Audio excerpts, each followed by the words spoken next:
Aujourd'hui, nous allons vous lire Marion Lay d'Éric Sanvoisin et Delphine Jacot des éditions L'Étagère du Bas.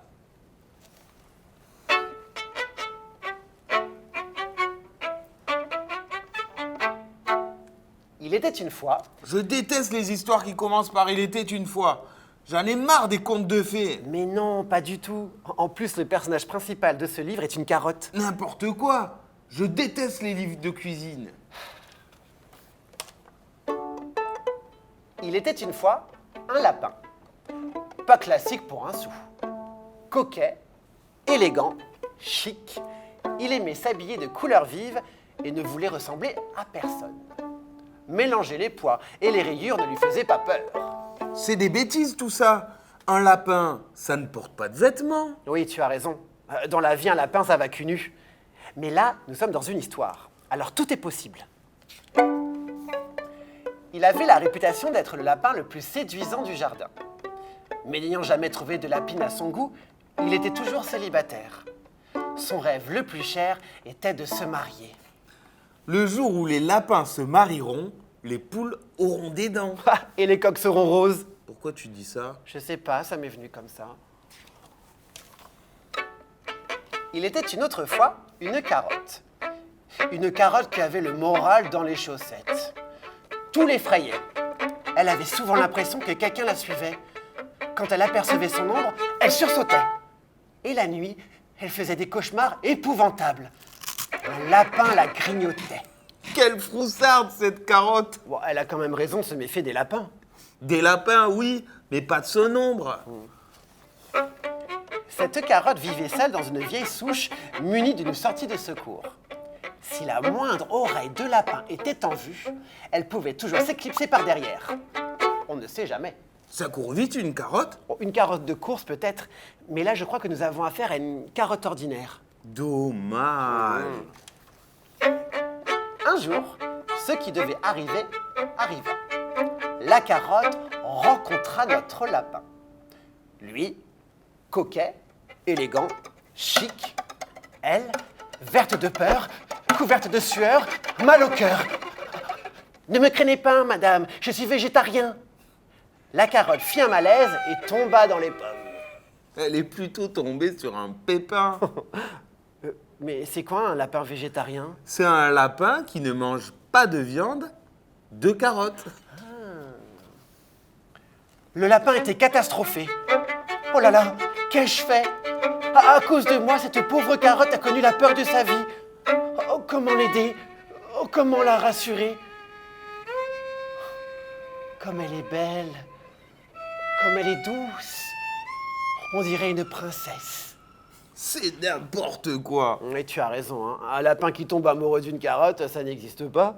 Mais à ton avis, qui a écrit cette histoire? Un lapin ou une carotte? Le lapin ne put résister plus longtemps.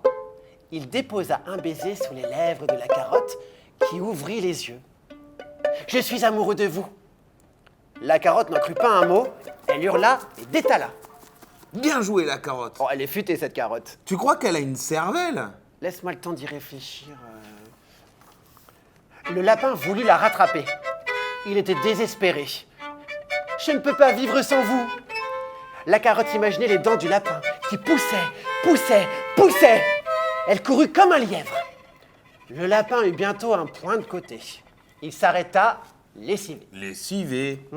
C'est pareil qu'essoré. Tu es sûr? Ou rincé si tu préfères. Avant de rentrer chez lui, le lapin prit une grande décision. Il passa chez son dentiste et se fit arracher ses grandes dents de devant. C'était un gros sacrifice pour lui, mais il aimait tellement la carotte. Comme il savait où elle habitait, il retourna la voir. Un lapin édenté ne devait plus l'effrayer. Un lapin édenté, ce n'est plus un lapin. Ce n'est pas non plus une carotte. Alors c'est quoi? Un idiot. La carotte entrouvrit sa porte, mais par prudence, laissa la chaîne. « Feu Foussem !» Elle observa le lapin et le trouva changé. Quelle surprise! Elle n'avait plus peur de lui. « Que dites-vous? Voulez-vous m'épouser ?» Il y avait un tel amour dans les yeux du lapin que la carotte sentit son cœur fondre. Crois-tu vraiment qu'une carotte a un cœur? Bon, ça dépend des carottes, Imbécile! à moins que ce soit une carotte. C'est malin. Oui, mon lapin, c'est merveilleux. L'émotion du lapin était si forte qu'il tomba dans les pommes. La carotte se jeta sur lui et le couvrit de baisers. Comme tu es trognon, mon lapin, sans tes grandes dents. Trognon. 2 pommes. Ah oui, fallait oser, oui. Je n'ai peur de rien. Ah oui, je vois ça. Il y a un oiseau derrière toi. La carotte se confectionna une robe de mariée avec des feuilles de chou. En guise de traîne, elle choisit un long piment rouge. Pour que tout soit parfait, elle se coiffa d'une fleur de courgette, ajouta des boucles d'oreilles originales et un collier de perles fabriqué avec des grains de maïs. La mariée était belle à croquer. À croquer. C'est de l'humour noir. On aurait pu dire belle à râper alors. Ou belle à couper en rondelles. Le lapin s'acheta un smoking en peau d'aubergine, un chapeau haute forme taillé dans un radis noir et une canne à sucre. Il cueillit une pétale de coquelicot en guise de mouchoir. Un vrai papillon accepta de faire le nœud. Le marié était magnifique. Cette histoire est vraiment neuneu. Il fallait que ce soit dit, oui. Un lapin qui épouse une carotte, ça ne se peut pas. Mais non, mais attends la fin de l'histoire, tu vas voir. Le mariage fut célébré à la mairie du jardin. Le maire étant malade, il fut remplacé in extremis. Lapin, voulez-vous épouser Carotte ici présente? Oui. Carotte, voulez-vous épouser Lapin ici présent? Oui.